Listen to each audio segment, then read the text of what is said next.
Bonjour à tous, l'enregistrement que vous allez entendre est celui de la conférence des comédiens de doublage pendant la Savoir Retro Game 2019 à Chambéry.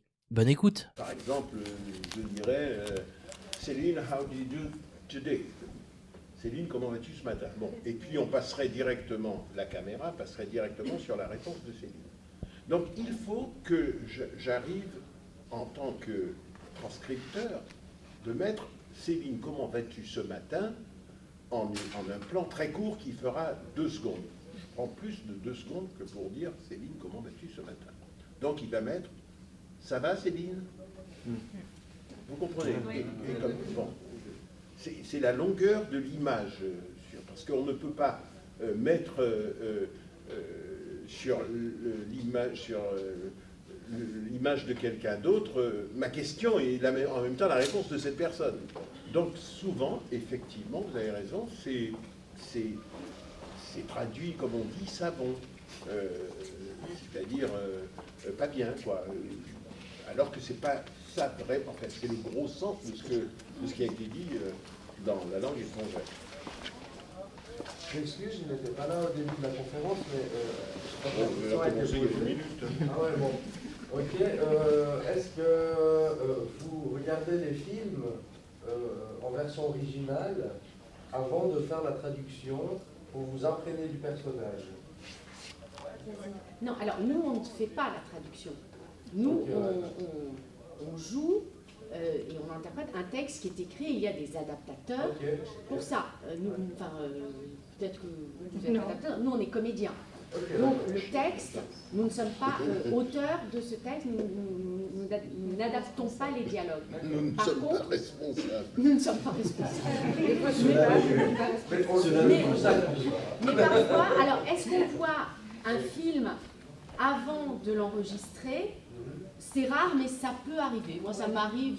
Voilà. Sur certains films, la production demande à ce qu'on vienne le voir en VO. Moi qui suis bien plus âgé que ces jeunes femmes, à mon époque, on voyait les films. Mais maintenant, les Américains sont tellement parano de la copie, du piratage. Oui. Nous, sur les Animaux Fantastiques, on ne l'a pas vu avant, mais le dernier gros truc, Apprenti Parent, on nous a demandé de venir voir le film avant parce que c'était extrêmement bavard. Du coup, bon, vous avez l'habitude d'imprégner vos personnages de Julia Roberts, vous connaissez les personnages, mais c'est vrai que quand vous devez faire une voix d'un personnage que vous ne connaissez pas, ça ne doit pas être évident, en fait.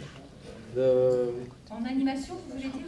Ou en animation, ou même quelqu'un d'autre que vous n'avez pas l'habitude de vous doubler. Vous avez un vrai Jean sur la pellicule, vous reproduisez, alors ce qu'on fait n'est pas du karaoké, mais on est au plus proche du jeu de l'acteur à l'image. Ouais. Donc on essaie de reproduire ses sentiments, d'être dans ce qu'il joue. Donc on est sur le même chemin. Okay. Pour ce qui concerne la création, alors parfois on nous demande de coller pile poil sur ce qui a été fait en original. Parfois il y a des créations de voix, il y a un dessin sans voix, et c'est à nous de faire d'imaginer une voix à ce personnage. Mais c'est vrai qu'il y a plus de liberté, même quand il y a une voix originale sur un personnage d'animation, que sur un personnage, sur un acteur de chair et de sang. Il y a plus de liberté.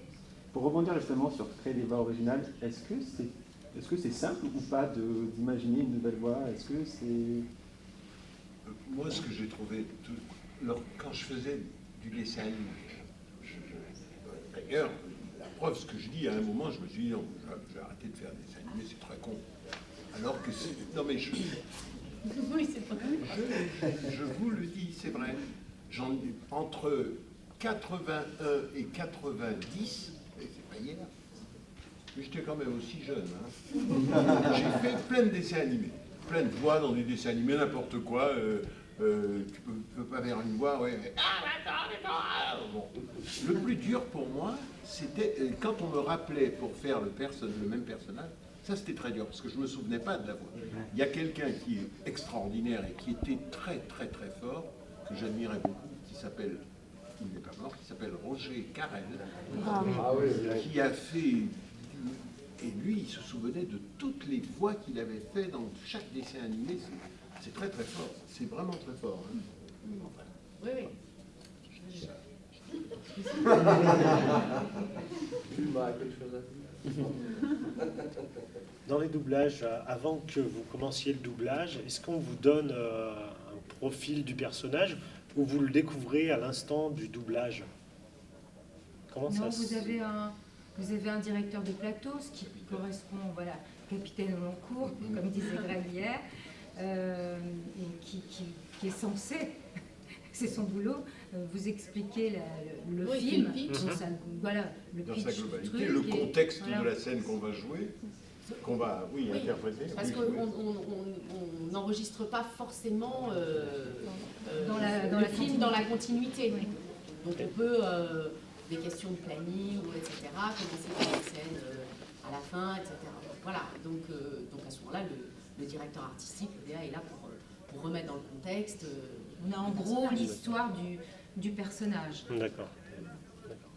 Dans un film, il y a en général, un grand film, hein, il y a en général entre 5 et 7 bobines qui représentent environ un quart d'heure ou 20 minutes de film. Ces bobines, entre guillemets, sont organisées en fonction du planning des acteurs qui sont convoqués. On essaye le plus possible de mettre des pièces, de mettre des scène 37 par exemple, mais elle peut être suivie par la 38-39, mais on va passer à la 47 dans cette même bobine. Vous comprenez ce que je veux dire? Non, ayez l'air quand même de comprendre. Je sais qu'on est dimanche matin, que c'est difficile de faire des cours le matin, mais pour moi aussi. Bon. Donc ça se projette, une scène se projette sur un écran, comme vous avez tous pu voir quand même. Les phrases à dire défilent comme ça, rejoignent une barre lumineuse, et en général, ça correspond parce qu'il y a eu un adaptateur d'abord, puis ensuite un... Oui. Oui, qui retranscrit sur la bande rythmo. Bon, hein, et c'est parfaitement synchronisé pour les labiales, les ouvertures, etc., de bouche, de dents, de langue, de lèvres, des acteurs. Voilà. Donc, c'est vrai que quelquefois, on fait passer un mot avant un autre pour que ça soit un peu plus, que ça corresponde mieux avec les lèvres. Mais quand la détection, voilà, est bien faite, quand l'adaptation est bien faite, en général, tout correspond parfaitement. Il suffit de, c'est pas si simple, de lire en place. C'est pour la raison pour laquelle souvent les gens pensent que n'importe qui peut faire du doublage. Ouais, il suffit de lire en place. Mais c'est pas si simple parce que je dis bien, comme je disais hier, les acteurs, ça a un rythme, ça a une façon de parler, ça a un souffle, et il faut arriver. Et puis surtout, ça a un sentiment. L'artiste, enfin l'acteur ou l'actrice, pardon. On va encore partir. Chers visiteurs, je vous invite à rejoindre la scène principale pour assister au SRG Gaming. Vous pourrez y voir nos invités s'affronter sur les jeux vidéo. Bon spectacle! J'étais en train d'y penser. Et donc, je ne sais plus du tout où j'en étais. Et donc, c'est pas si simple parce qu'il faut, oui, justement, jouer les sentiments de l'acteur. Et ça, pour ça, il faut être actrice. Vous avez des techniques vocales, vous devez travailler un peu comme les chanteurs, parce que c'est vrai que vos voix ne sont pas pareilles quand on vous entend parler naturellement ou quand vous interprétez un acteur, donc c'est assez étonnant. Donc est-ce que vous devez pratiquer des vocalises ou des choses comme ça pour Non, c'est un métier de feignasse. Non, je pense que ça n'a rien à voir avec le travail du chanteur. D'accord. Mais c'est vrai qu'il y a certains personnages, on crée certaines voix, donc on peut s'entraîner un petit peu avant pour essayer d'être... C'est culturel en fait de l'entraînement. Oui, mais bon. Okay. D'accord. Oui, peut-être que pour mais pour les femmes aussi, souvent, on peut vous demander d'essayer de prendre une voix un peu plus grave que celle qu'on a d'habitude, Oui. que sa voix normale. oui. Où on peut vous demander d'alléger cette même voix, puisque à l'écran, on vous a choisi pour X raison pour doubler ce personnage-là, et puis on s'aperçoit peut-être que ta voix est un peu grave, enlève un peu de grave. Mais c'est vrai que c'est une chose qui se fait sur le moment. C'est plus spontané en fait. Oui, Et il faut arriver à avoir un petit peu cette tessiture, c'est pas très difficile. Non, mais quand même, quand on a une formation de comédien, on apprend aussi à respirer. Quand on joue au théâtre, voilà, on projette la voix, etc. Quand on fait un doublage et que le personnage qu'on double crie, on ne va pas se casser la voix. Donc ça, ce sont des techniques, mais ce sont des techniques qui font partie de notre formation de comédien, et qu'après on a le fait de prendre l'air, je sais pas, donc ça peut s'apparenter à quelque chose d'un chanteur, mais ça ne se fait pas tous les jours. Mais quand Pascal dit prendre l'air, c'est pas sortir. Hein. Non, c'est ça, Collinder, prendre son, voilà, respirer par vraiment par le ventre, et pas avoir ces respirations-là, ne pas... on peut avoir une voix dans la gorge, etc., mais on va vraiment s'abîmer les cordes vocales aussi, et on sent, on peut avoir la voix fatiguée par moment, bien sûr, mais ce sont des techniques qui sont inhérentes absolument au métier de comédien, parce qu'on travaille avec notre voix. Mais vous avez quand même raison de poser cette question. Parce que quand on ne joue pas au théâtre, par exemple, votre voix fatigue très vite. C'est un muscle aussi, il y a des cordes vocales. Si on n'a pas l'habitude de parler, au bout d'une semaine, si on sollicite la voix tous les jours, eh bien, elle est fatiguée.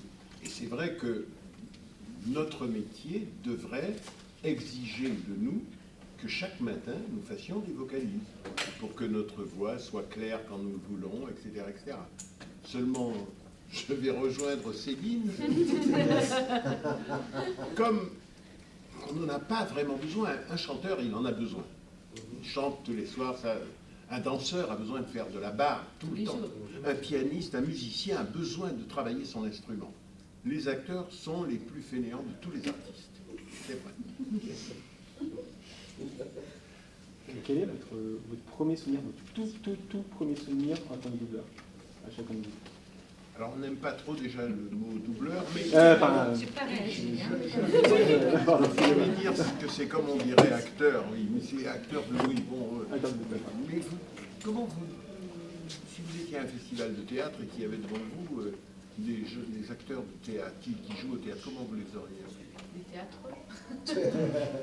J'aurais dit vous. Des acteurs.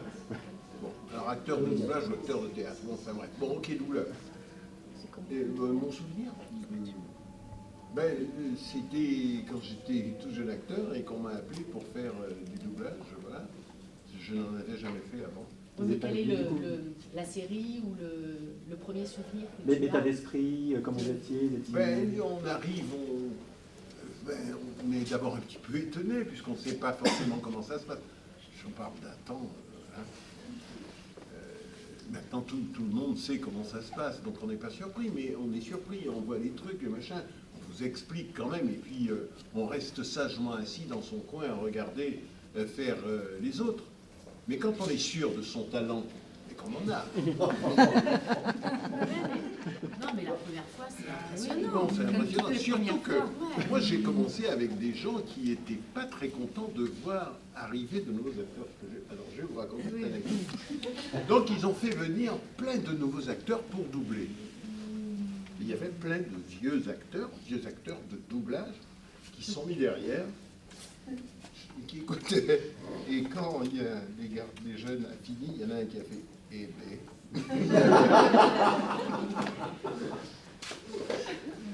Enfin bon, il y a aussi des bonnes ou des mauvaises vibrations dans un studio. Il y a plein de choses qui jouent, mais... Mais c'était une époque, parce que moi je sais que j'ai aussi commencé dans les années fin 79-80, la première fois que j'ai fait du doublage. Et le milieu était beaucoup plus fermé. Et il y avait, alors c'était une impression, peut-être qu'elle était fausse, je ne suis pas tout à fait sûre qu'elle était fausse, il y avait quand même une espèce de chasse gardée. Ah oui, oui. C'était un milieu où les acteurs, et ça continue, gagnaient bien leur vie, hein, mieux qu'au théâtre, bon, on ne tournait pas tout le temps, c'était quand même assez, on rappelait les gens parce qu'ils avaient du savoir-faire, parce qu'ils étaient bien, donc c'était très très fermé.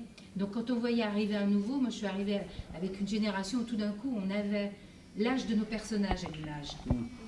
Donc c'était perçu un peu, ils viennent un peu manger la part du gâteau. Moi je l'ai entendu ça, personnellement. Oui. Donc il fallait D'autant essayer plus de qu'à l'époque, s'imposer. il y avait moins de... De choses à doubler, médias, oui, oui, c'est ça. Donc c'était... il fallait essayer de s'imposer tout de suite, ce qui n'est pas du tout évident.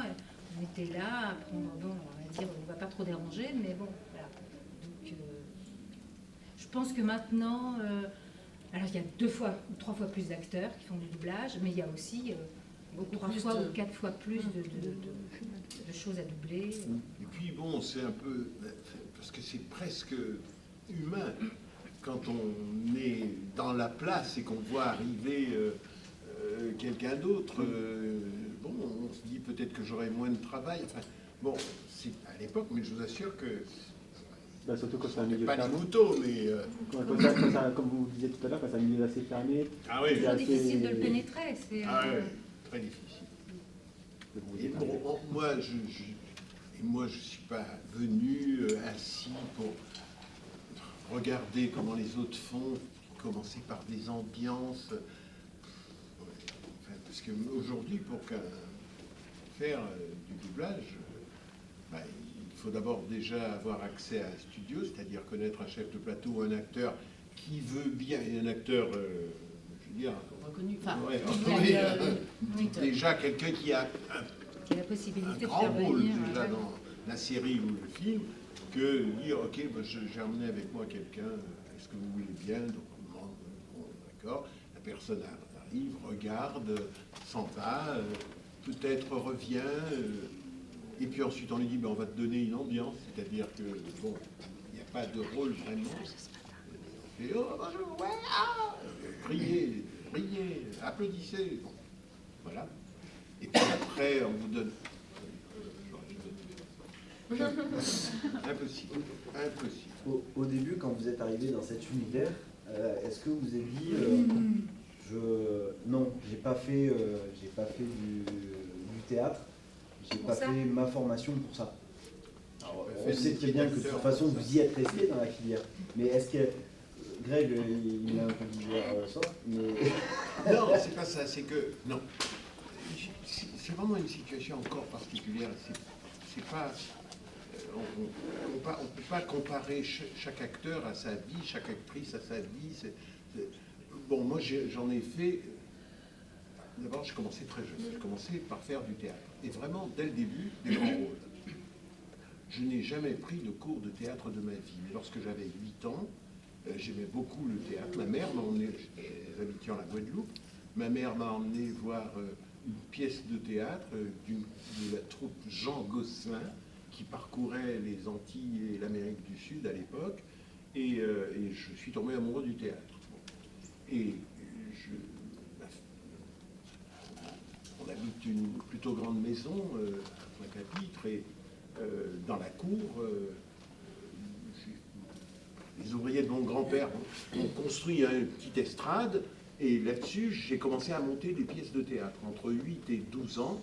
Après, nous sommes partis en Europe, on est revenus en Guadeloupe, et donc on est parti de 1 an et demi, ensuite je suis revenu en Guadeloupe, donc de 13 ans jusqu'à 16 ans à peu près, j'ai monté plein de pièces de théâtre, avec des copains, mais ça ne m'empêchait pas de jouer au foot, hein. Bon, avec plein de copains, et quand je suis arrivé en France, en pension, chez les jésuites, à Lisieux, puis ensuite, j'étais viré, on m'a mis à Carnot. vous aviez Non, plus pardon, les yeux pour pleurer. pas à Carnot. Au lycée Alain à Alençon, je montais des pièces de théâtre. Et puis, quand j'ai dit, ben, je veux faire du cinéma vraiment, mon père m'a dit de faire du cinéma. Bref. Et donc j'ai commencé à faire des études de droit. Et puis un jour, j'ai vu marquer audition pour... c'était la pièce que jouait May, donc, qui est mort en mars, comment il s'appelle cet acteur? Eddie Murphy. Qui jouait Eddie Murphy. La pièce s'appelait Le Métro Fantôme. Vous allez passer une audition. J'ai été retenu. Et j'ai joué cette pièce 600 fois. Wow. Et c'est vraiment là que j'ai appris mon métier. Vraiment. J'ai joué partout en France, à Annecy, pas à Chambéry, à Lyon, à Avignon, partout j'ai joué cette pièce. Et c'est peut-être probablement là que j'ai vraiment appris mon métier, mais je plaçais naturellement ma voix, je sais pas comment. Bon, enfin voilà. Donc c'est pas la même chose que quelqu'un d'autre qui s'est dit depuis longtemps, ouais, je vais faire des cours, qui est sorti du conservatoire, qui est machin, etc. Et c'est vrai qu'à un moment, je me suis dit, j'ai pas fait ce métier pour ça. J'ai pas fait ce métier pour entendre quelqu'un me maltraiter, n'est-ce pas? Enfin, pas pour longtemps, mais je vous dis ce qu'on demandait à cette époque-là, c'était il y a 25 ans. On disait que, et maintenant ça se vérifie, les chaînes repassent ad vitam aeternam des choses que nous avons doublées. Pourquoi notre voix n'est pas elle aussi comme celle d'un musicien ou d'un chanteur rémunéré sur ces passages-là? Donc, d'ailleurs, ça ne l'est pas. Alors, on nous a... Bon, enfin, voilà. Et donc, je me suis dit, ça m'a un peu dégoûté, je me suis dit, bon, je vais arrêter ça, j'en ai marre, je veux plus être traité comme ça. Mais on est traité comme ça partout dans le monde, quand on va à la préfecture de police, à la poste. Et donc, Pascal et Céline, idem. Moi j'ai fait une école de théâtre et c'est vrai que je voulais faire du théâtre. Après j'ai commencé à tourner pour la télé, mais je disais mais non, j'ai pas envie j'ai fait du théâtre. Et voilà, et après les deux se sont combinés un temps ensemble, théâtre et puis doublage. Et puis petit à petit, moi je me suis davantage orientée de par le temps, le temps consacré, les projets, davantage vers le doublage. Et c'est vrai qu'au début, je me suis dit, j'ai pas fait ça j'ai pas fait une école pour ne faire que du doublage. D'abord, moi, quand j'ai commencé, je savais pas ce que c'était. J'en avais pas conscience. Mais oui, mais personne. Voilà. Et puis le doublage, c'est confortable. Non, oui, c'est très confortable. C'est confortable. On gagne sa vie mieux qu'au théâtre. Le théâtre, c'est vraiment très difficile. Combien de pièces de théâtre on va jouer par an? On fait un métier et c'est formidable en France parce que ça n'existe pas dans les autres pays. On a un régime qui s'appelle le régime de l'intermittence, comme les forestiers, comme les marins pêcheurs, comme... Bon, on est affilié à ce régime-là grâce à Jeanne Laurent, qui était une députée du Parti communiste à la fin de la guerre en 1946. Ben ouais, il y a aussi des avancées. Peut-être que ça s'arrêtera, l'intermittence, mais qui permet à un acteur puisqu'on considère que lorsqu'un acteur, par exemple, ne travaille pas, mais lit, recherche du travail, répète, parce qu'on fait ça, souvent, ça fait partie du temps passé. Donc on rémunère cette journée-là. Mais il faut avoir fait au moins, alors je ne sais plus parce que j'ai... 507 heures. 507 heures, 54 cachets. Il faut avoir fait 507 heures de 12 heures par cachet, 8 heures par cachet. Oui, ça dépend. 12 heures quand c'est des cachets isolés. Enfin, voilà. 12 heures ou 8 heures quand c'est un jour. Admettons que vous... Et donc 54 cachets. Admettons que vous jouez une pièce de théâtre dans l'année. Et puis on ne peut pas jouer plus.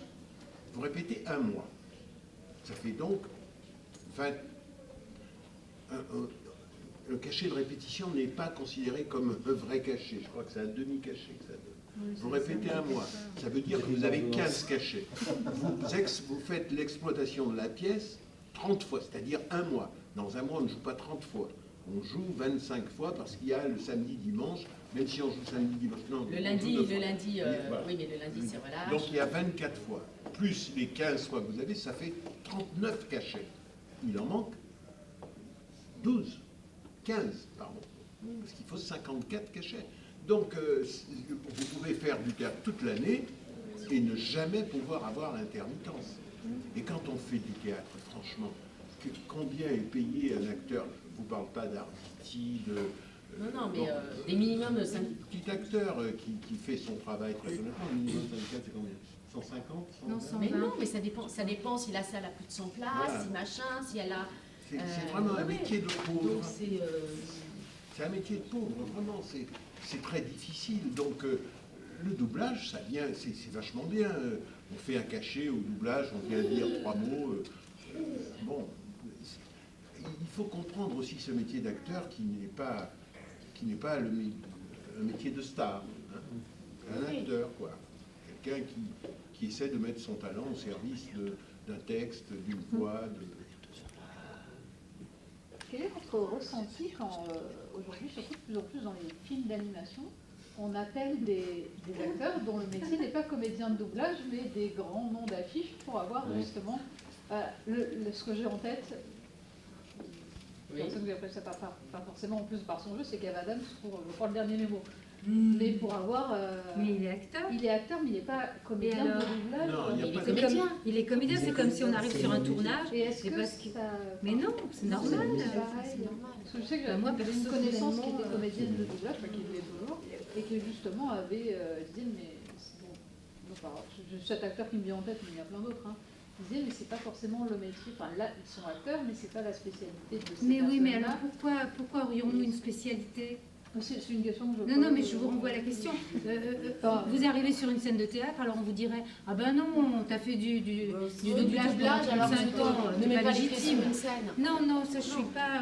En revanche, il est certain que si on appelle un plombier zingueur pour doubler un rôle, ou comme on demandait hier, Oui. ou un footballeur, parce que c'était. Oui. Oui. Non, mais mais un un comédien, acteur. Par définition, Oui, par définition. par définition, on doit évoluer chez lui. Heureusement. Il y a le cas de figure qui se pose avec un acteur qui travaille beaucoup au cinéma et qui prête, un acteur américain qui prête sa voix à un dessin animé américain. Il y a des acteurs américains, Disney par exemple, Will Smith l'a fait beaucoup de fois. Et on ne m'a pas demandé de le doubler. On a demandé à Eric une fois, Eric Judor, Eric et Ramsey, je sais pas, enfin, bon, deux ou trois fois comme ça. Et bon, j'avais qu'à après dire non. Je n'ai pas dit non après, parce que Eric Judor, c'est un acteur, ils ont préféré le choisir parce que, soi-disant, ça ferait rentrer plus de monde pour voir le dessin animé, j'en sais rien. Ça ne m'intéresse pas. Mais il y a ce cas-là aussi. Mais ils n'ont pas pris, oui, comme dit Céline, un footballeur. Oui, ils prennent Un des comédien. Je veux dire, souvent sans le savoir, nous avons des chasses gardées, des précarés. Je vais vous dire une anecdote, j'aurais peut-être pas été. Il est encore temps de. Non, mais... On va appeler la sécurité. Non, en Guadeloupe, il y a un jeune, entre guillemets, métropolitain qui habite en Guadeloupe depuis très longtemps et qui joue vachement bien du gros cas, du tambour. Il joue vraiment très bien du tambour, quoi. Et il joue du tambour. Il y a des mecs qui font la gueule. Ouais, tu vois, du tambour, je dis, mais on est plein à jouer du piano, du violon, du saxo, ça et est-ce que les Blancs disent, tiens, lui, il joue du piano, ça fait chier, etc. Peut-être qu'il y en a, hein. Mais là, je ne sais pas si vous comprenez ce que je veux dire. D'un seul coup, on se dit, bah, il touche à un truc qui nous appartient. Ça t'appartient en quoi, en réalité? Ou bah, il n'est pas d'ici. Ça t'appartient en quoi? Appropriation culturelle. C'est ça que c'est une question que je me posais, parce que j'ai justement entendu cette connaissance qui râlait beaucoup, justement sur le fait d'appeler et savoir si c'était quelque chose. Bah oui, mais Votre non. ressenti, juste par Non, rapport. c'est après. Ouais, il y a pas de ressenti. c'est un comédien, Oui. une comédienne, ben voilà. Ah oui, après il faut lui dire, Ça mais reste son si métier. toi on t'appelle pour faire un film au cinéma et tu n'as fait que du doublage, tu vas te dire, bah non, faut pas Bah non, que je tu ne viennes. vais pas. Non. Soyons sérieux. C'était peut-être juste cette personne qui avait une rancœur. Alors. Moi, c'est pas une question, mais c'est une remarque qui fait écho plus ou moins à ce que dit. Moi, je trouve que les comédiens qui font du doublage en France, déjà, font le meilleur travail de doublage par rapport aux pays anglo-saxons, ou pire, aux pays de l'Est, où il n'y a qu'une seule voix. Et je trouve que même les comédiens français qui font du doublage sont encore meilleurs en termes d'acteurs que les autres acteurs français. Parce que je trouve que par exemple le Roi Lion a été doublé par des comédiens qui ne font pas de doublage et ça se voit, ça s'entend. Alors je sais pas, parce que vous mettez votre ego de côté et que vous êtes obligé de... Enfin je sais pas, quand on double un enfant qui n'a pas le même physique. Voilà, là, vous je parlez sais pas. de films d'animation. Oui. Mais même en termes de séries, il y a des séries américaines que j'ai vues en VO qui étaient lamentables et la VF, elle a rattrapé le truc, quoi. Parce que les comédiens français, vous faites... Mais vous comprenez parfaitement l'anglais ou la série que vous avez vue dans la langue de la série, vous la comprenez parfaitement? Oui. Non, parce que peut-être qu'il y a des subtilités que vous... Non, après, il y a aussi le jeu d'acteur, quoi. Ne serait-ce que l'exemple de M. Carrel, qui avait doublé Starsky et Hutch, qui a beaucoup plus apporté. Même les Simpsons. Il a apporté autre chose. Oui, mais C'est un point de vue. Alors, regarde, vous même savez les que Simpsons, même les producteurs américains ont reconnu que les Simpsons doublés en français étaient le meilleur doublage. Non, mais on peut trouver que c'est un meilleur double. Attendez, bon. Nous sommes les représentants de notre profession aujourd'hui et nous sommes donc très fiers de ce que vous dites. Mais c'est pas vrai. Vous imaginez l'exigence aux États-Unis quand on fait une série? Vous imaginez le nombre d'acteurs qui sont castés? Vous imaginez les difficultés pour ces gens? Ce sont les meilleurs des meilleurs, toujours. Et ils ne sont pas meilleurs que les acteurs français, c'est pas vrai. Mais ce sont vraiment les meilleurs des meilleurs. Et ils sont... c'est pas mauvais. Vous dites les Simpsons, oui, bien sûr, formidable, mais les Simpsons, c'est pas les Français qui produisent les Simpsons. C'est parce que c'est une série qui fonctionne bien aux États-Unis et partout qu'il y a les Simpsons qui sont créés. C'est pas qui est formidable. Philippe Pétieux. C'est pas Philippe et Véronique qui ont fait que les Simpsons sont produits aux États-Unis. C'est pas vrai. C'est regardé en France, c'est formidable. Ils sont incontournables, très probablement dans ce truc-là, mais en France. Je crois d'ailleurs que pendant la grève de 94, à un moment, ils n'ont pas doublé ce truc-là. Il y a eu un moment... Bon, les geeks, là, ouais. Alors, mais il y a eu un moment où c'était plus sur... donc on n'a pas hésité aussi. D'ailleurs, les textes sont adaptés aussi... On est à 25 ou 26 saisons. 94, ça fait 25 ans. Il y a eu 25 ans. Donc c'était ça.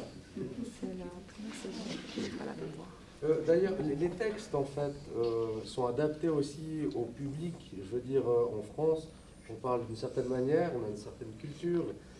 Les textes, du coup, sont modifiés par rapport à la version originale pour que ça nous parle, en fait. Par rapport aussi aux jokes, à l'humour, voilà.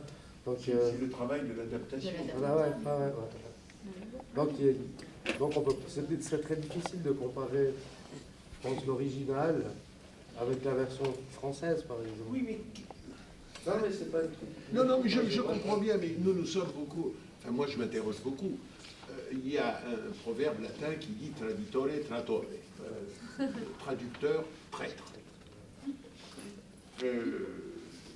C'est vrai et ça n'est pas vrai, parce que vous avez la traduction, puis ensuite l'adaptation. Donc un adaptateur, c'est pas un truc électrique. Donc c'est quelqu'un qui connaît très finement le langage, etc. Par exemple, je ne sais pas dans quel film, mais c'est peut-être bien le Bad Boys d'il y a 16 ans. Mais il a peut-être soif, le garçon, votre fils, non? Bien. Non, c'est pas gentil, merci. Bon, non, parce que j'entends qu'il se plaint un peu. Non, il m'appelle. Ça va? C'est qui m'appelle. Je sais plus.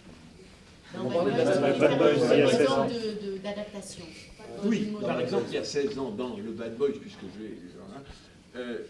l'adaptateur avait mis plein de trucs qui se disaient à l'époque. Ma couille, ma gueule. C'est très certainement dans Bad Boys.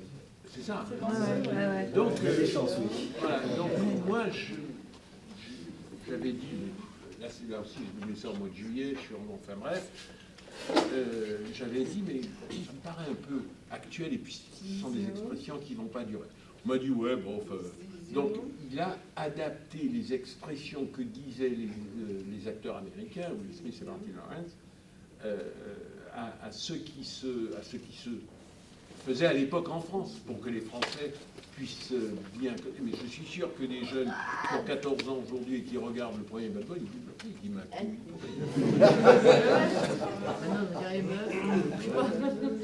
mais bon, c'est adapté en fonction aussi de l'époque. Même si souvent, on essaie de faire une adaptation qui irait à toutes les époques.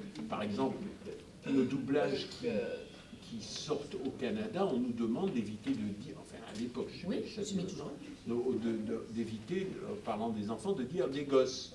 Oui, parce que les gosses c'est les testicules. Ah ouais, c'est voilà. En canadien, c'est de dire testicule. Enfin, donc voilà. Donc on a toujours cette adaptation-là. Est-ce que pour les personnages ou acteurs-actrices que vous doublez de manière récurrente, vous avez une sorte de contrat d'exclusivité ou une sécurité qui vous garantit de reprendre d'un film à l'autre, ou c'est pas le cas? Ni l'un ni l'autre. Non. Et c'est là encore que c'est formidable, votre présence. Bon, moi, alors je débarque, c'est tout nouveau. Pour une fois, je suis beaucoup plus bébé que mes camarades de jeu qui sont à côté de moi. C'est la deuxième fois que je fais ça. Alors, il y a quand même déjà un an sur mon compte Twitter, allez-y d'ailleurs et suivez-moi, c'est formidable. J'ai vu qu'il y avait des gens qui disaient, par exemple, qui ont dit tiens, je n'ai pas reconnu votre voix, c'est qui cette voix, c'est quoi cette voix, etc. Donc, je me dis, c'est vrai que les gens connaissent la voix, mais il faut comprendre qu'il y a 10 ans, vraiment, même si les gens ont toujours reconnu une voix, bien sûr, ils n'en faisaient pas grand cas. Vraiment. Et tant que, par exemple, une communauté de 250, 300 000 personnes ne dira pas faut plus changer cet acteur, c'est cette voix-là que nous voulons, ça sera pas ou nous n'irons pas voir le film, ça ne sera pas un accident industriel. Tant que c'est pas un accident industriel, les directeurs de sociétés de production font ce qu'ils veulent. D'ailleurs, ça va être dur parce que j'aime beaucoup la voix de Ned Hondo, qui est décédé, qui faisait la voix de... Voilà, et on se demande, le prochain film, qui, comment... On est quand même attaché aux voix. On a la même question avec Patrick Béthune, avec Marc Cassot, avec... Mais c'est vrai que c'est des choses, quand même, je crois que ça touche les gens, quand même. Oui, mais on s'habitue une fois, deux fois, trois fois, et puis c'est bon. Et je vais vous dire, par exemple, en 1994, pendant cette grève, il y a eu un film avec... Clint Eastwood. Il n'y a pas de petit... oui, je sais pas, non, mais pour Med. Ah oui, d'accord. Comment il s'appelle cet acteur? Je n'arrive jamais... Eddie Murphy. Eddie Murphy. Il a eu un truc avec lui, et c'est pas Med qui l'a doublé. Le mec a essayé de prendre... Ouais, mec... Non, c'est pas ça, voilà. C'est hey mec, voilà, c'est ça. Oui, c'est Med Hondo qui a donné cette voix-là à Eddie Murphy. Ah oui, oui. Oui, parce Donc qu'il il y a un en vrai fait d'autres, travail. Il a fait Morgan Freeman et tout, donc c'est sûr que. Mais ouais, mais ça va faire gros. Enfin, je trouve Ah oui, mais on meurt. C'est Benoît Alman. Attention, c'est Benoît. C'est Benoît Alman. Oui, c'est Benoît Alman. Il l'avait fait aussi. Oui, Dans Seven, c'était oui, Benoît. On m'a même demandé de le doubler, Morgan Freeman, 2 fois. J'ai refusé. Et je l'ai fait quand même dans un film où il est le président des États-Unis. C'est Danny Glover dans Hondo. Pardon? C'est pas Danny Glover plutôt? Ah, c'est Danny Glover. Morgan Freeman, ils m'ont appelé et puis j'ai rappelé. Qui c'est qui dit Morgan Freeman? Benoît Alman. Benoît Alman, j'ai dit, moi je le fais pas parce que je sais que la personne qui c'est qui me je sais plus pour. Morgan Freeman, est-ce qu'il y a un Robin des Bois dans lequel Oui, Robin des Bois. on m'a appelé pour doubler ce truc-là et j'ai refusé de le faire. Pourquoi Ah oui, c'est Danny. Pardon? Pourquoi tu veux pas Parce qu'il y a un acteur qui le double déjà et que. Soit il y a des essais qui sont faits. D'ailleurs, non, mais l'acteur est là, il a l'habitude de le faire, il le fait bien, moi j'y vais pas. Mais chacun son truc. On prend le même acteur, quand on fait appel à un autre comédien de doublage pour doubler ce même acteur ou actrice, est-ce que vous personnellement, vous le prenez, ça vous vexe un petit peu ou, Non, par exemple, mais moi, par exemple, demain il y a un nouveau film avec Julia Roberts, je pense à par exemple, qui sort et on vous demande à quelqu'un d'autre de doubler. Non, moi par exemple, pour Waterstone sur les animaux fantastiques, je l'ai fait sur les animaux fantastiques, je ne l'ai pas doublé dans Alien. Mais parce que Ridley Scott a demandé des essais, donc on m'a appelé pour les essais, j'ai fait la bande-annonce avant les essais, j'ai passé les essais, je n'ai pas été choisie. Ça c'est la vie. Par contre, une autre comédienne a fait un truc dans un très gros film, je venais de la faire et je n'ai pas été appelée pour les essais. Ça m'emmerde un peu. Voilà, c'est tout. Voilà. Et la comédienne qui l'a doublé ne l'avait jamais doublé avant. Donc ça veut dire qu'on donnait le choix, donc pourquoi ne pas aller voir vers les gens qui l'ont doublé 3, 4 fois voilà, c'est simplement ça. Après, que les essais ne soient pas, les essais soient pas validés, ils ne sont pas validés, c'est comme ça, c'est des essais. Personnellement, voilà. moi. Et une voix, on n'appartient pas à. S'il y a un acteur qui fait une voix et qu'on me demande pour faire l'essai, j'appelle cet acteur et je lui dis qu'est-ce qui se passe. Et je n'y vais pas. Mais là encore, c'est chacun son truc. Par exemple, ce truc de Morgan Freeman, je suis arrivé et on m'a dit. Non, Ikovic. Hervé. Non, ils m'ont appelé pour me faire doubler ce personnage. Mais non, ça ne correspond pas à ma voix. Et puis, j'ai pas envie de me prendre une voix pendant un film, non. Okay. En revanche, ce que vous dites, ça existe. Comme j'expliquais, tant que ce n'est pas un accident industriel, tant qu'il n'y a pas une communauté qui dit non, nous on veut Pascal Chemin, nous on veut Céline, nous on veut Greg Germain, les gens, ils s'en foutent. Bon, là, cette année, il y a 3 films de Will Smith qui vont sortir. Le premier, Aladdin, ils ont demandé à Anthony Cavana, qui est très connu, de faire sa voix.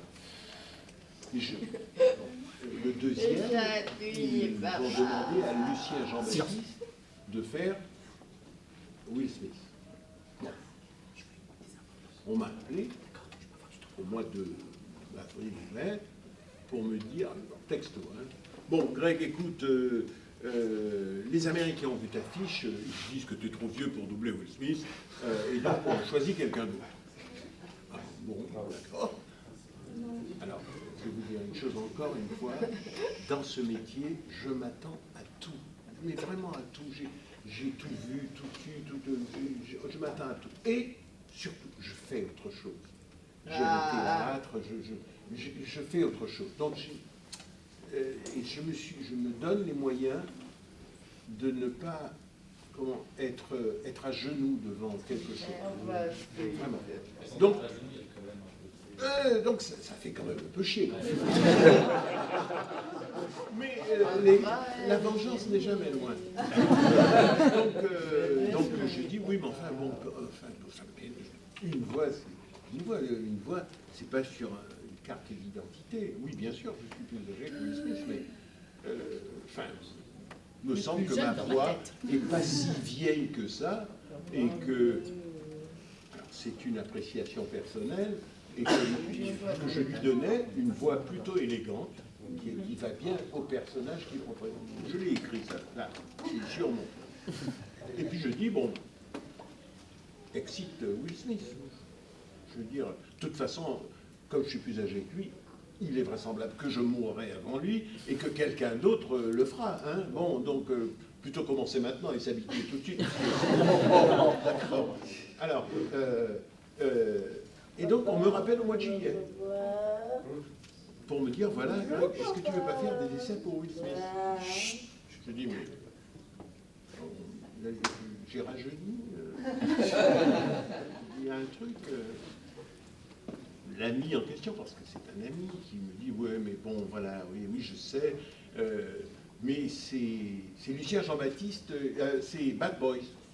Je dis, ah ouais, mais Bad Boys, c'est avec Will Smith et Martin Lawrence. Or, la voix de Martin Lawrence, ils l'ont donnée à Will Smith 2 mois avant, dans J'ai Minimal. Alors, comment ils vont faire?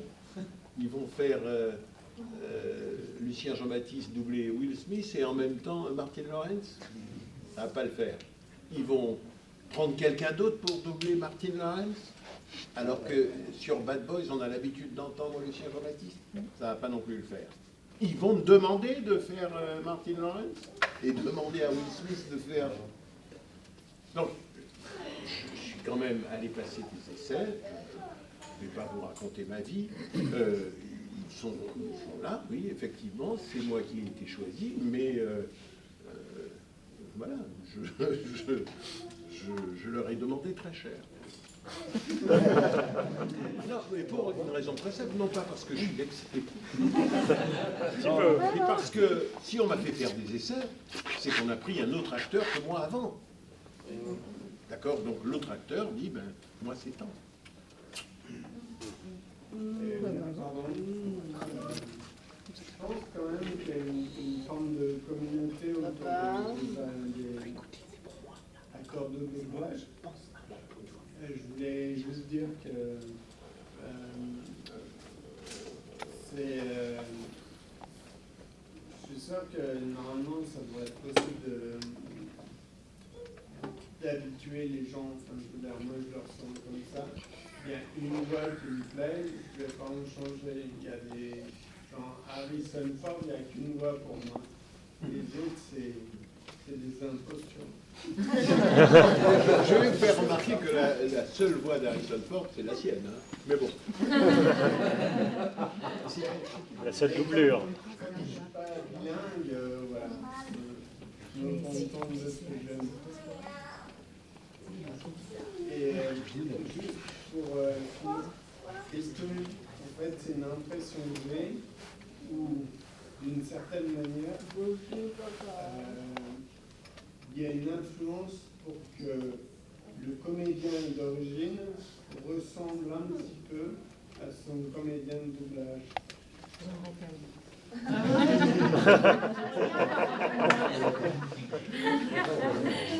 Non, il y a de temps en temps des... Oui, il y a des... C'est pas faux ce que vous dites. Oui, c'est vrai. C'est vrai que Benoît Alban ressemble beaucoup à Morgan Freeman.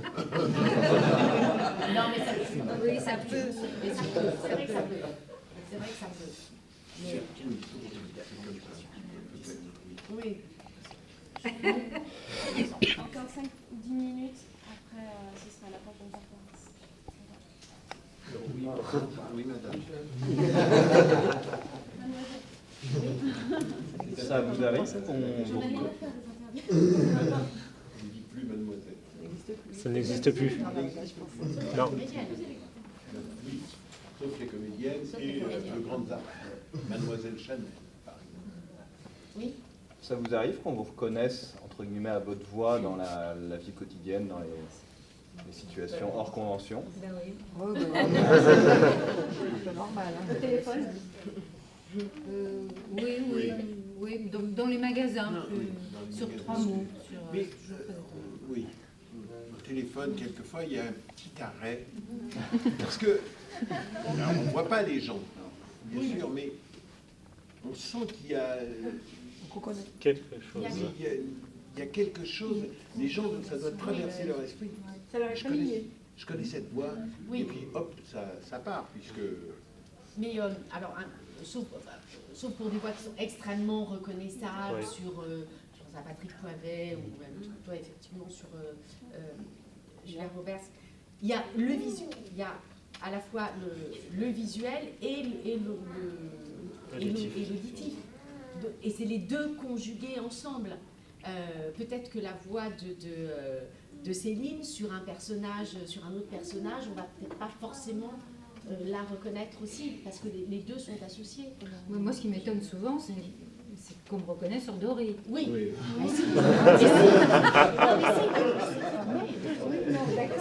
Mais quand tu es dans un magasin et qu'on te dit « N'est pas la voix du poisson bleu », ça interroge. Oui. Mais c'est vrai, j'y ai pas pensé.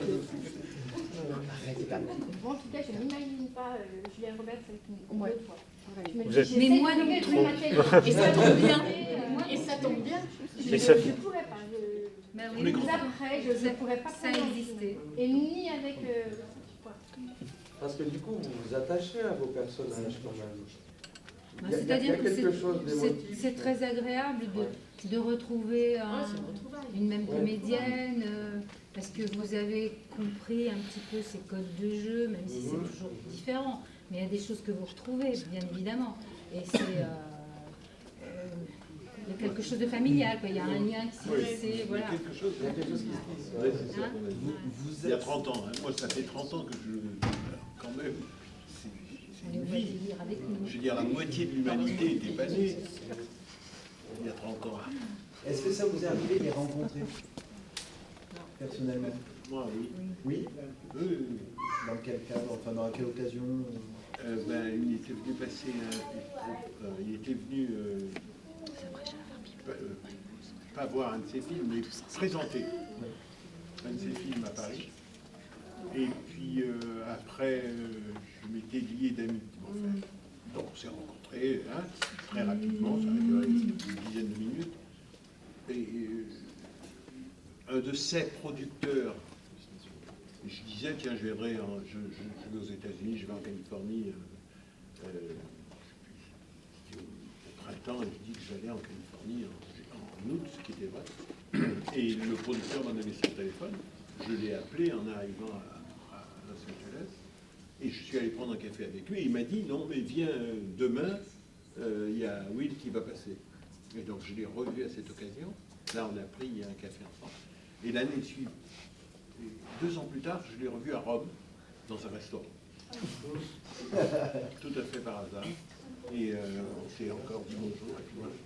Mais c'est d'habitude, je dirais même que les studios, je pense même qu'ils font très attention à ce qu'il n'y ait que les acteurs français ou actrices françaises ne rencontrent pas leurs homologues américains.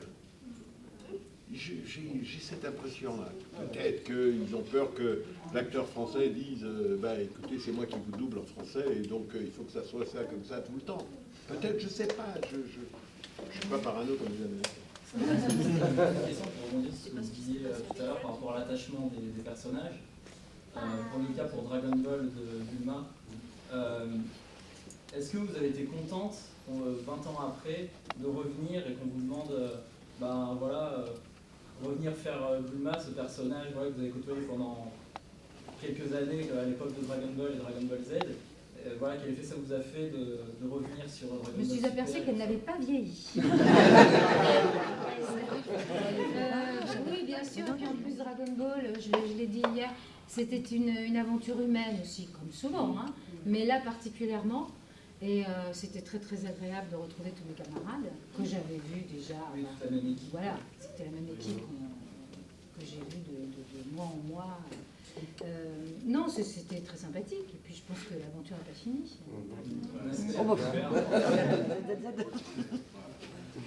Oui, pardon. C'était ce qui s'était passé avec Friends. Pardon ? Avec la série Friends. Les acteurs voulaient... ils ont été justement Ils ont après, été la, évincés, après la grève. Non, mais ils ne voulaient pas que leur cachet soit plus élevé. Non, mais non, ça c'est Si, il y a eu une demande de 3 d'entre eux qui était tout à fait justifiée, mais les chaînes n'ont évidemment pas voulu parce que ça crée un précédent. Ils avaient demandé une somme forfaitaire par épisode. Ça leur a été refusé, la grève est arrivée là-dessus, donc on en a profité pour les remplacer. Il y a 2 acteurs du casting français qui n'ont pas joué le jeu et qui ont continué à enregistrer. Ça, c'est chacun. Oui. Voilà, c'est chacun son histoire. Dernière question. En fait, moi, c'est pas une question, hein. C'est simplement pour profiter, vu que c'est la fin, entre guillemets, pour vous remercier d'être venu, d'avoir répondu à nos questions, de nous avoir raconté tout ça. Ouais. Voilà, on a été... On va tous s'applaudir.